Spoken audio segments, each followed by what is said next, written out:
Hello and welcome back to my channel. I'm excited to share with you my vanilla buttercream frosting recipe today.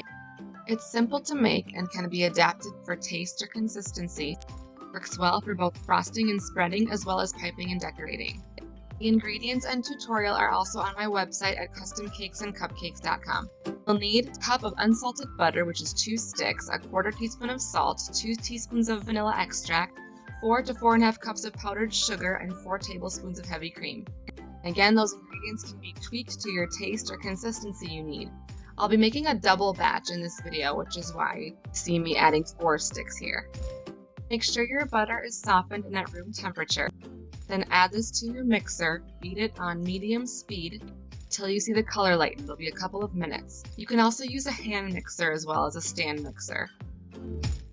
Next, we'll add the salt and the vanilla. I like to mix these in just on low speed until they're combined with the butter, and then I'll turn it back up to medium speed and let it whip a little bit longer.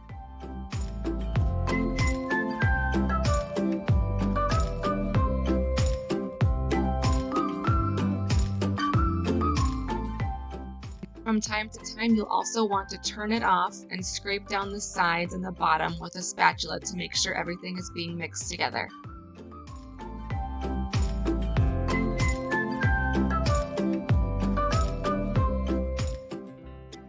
You can see the color has lightened quite a bit here.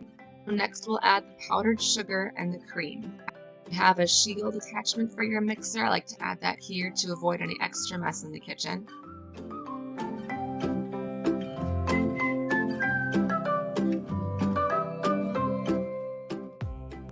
I like to use Kemp's heavy whipping cream. It has a really nice flavor and consistency to it. Pulse mix these in my mixer by just turning the lever on and off a few times again. Then I'll set it to low speed and let it mix continuously for a few minutes. Important that you use low speed or the lowest speed you can. Mix anything with whipping cream at a medium to high speed. You'll end up with whipped cream and a lot of air bubbles, and this is something we want to avoid.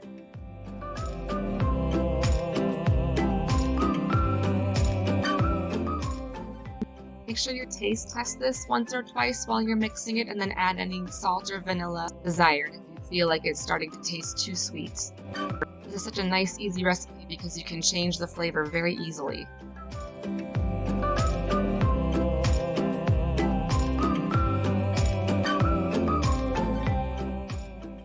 Here's what it looks like. If you're looking to color it, this buttercream recipe colors very well with gel-based color. To make sure the bottle says liquid gel or gel paste. These are very concentrated formulas and won't water down your recipe like water-based coloring will. If you're looking for very deep and vibrant colors, give the gel coloring some time to saturate in the buttercream in the fridge for a day or two. Really see these colors deepen nicely. Store my buttercream in airtight containers like these bowls with lids. They can be stored room temperature for a day, in the fridge for about 2 weeks, or in the freezer for about 2 months. To thin the consistency for spreading and smoothing, you'll want to add a tablespoon or 2 of cream or your liquid source, and then to thicken it for piping or decorating, you'll want to add a few tablespoons more of powdered sugar. It's been sitting for a bit. You'll want to mix it very slowly by hand using a spatula or a spoon to press out any air bubbles that have developed. This is a crusting buttercream and it will set up nicely in the fridge. Thank you so much for watching.